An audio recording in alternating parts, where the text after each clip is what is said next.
Hello guys, Andrew here. Welcome back to Drew Tutorial. And in this video, I'm going to show you how to have your messages translated into a different language in Microsoft Teams. And I'm not talking about the app language. The app language is one thing. You can have your app in one particular language, let's say English, like myself. And then for the messages that comes in, you can have those translate into a different language, and you can either set that it happens automatically, or you will be prompt and you can choose to translate it if you desire.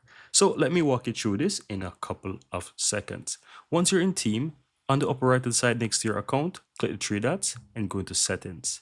Under the general section, scroll down and you will first, of course, you'll find your app language. This is what the current language of the app is right here. But if you scroll down, there's a translation section. Here you can change the translation of messages. So here it says translate messages into this language, and you can choose a different language right here.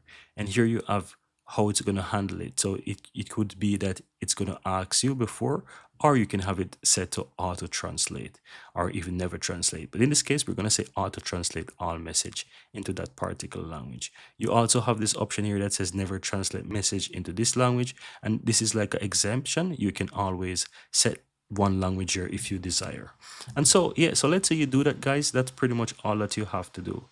And so when you're in Teams now, messages will be automatically translated into that language. I recommend that you also close out of Teams, reopen it, and so whenever new messages start to appear, you will see that those messages is going to now auto translate into the language that you set.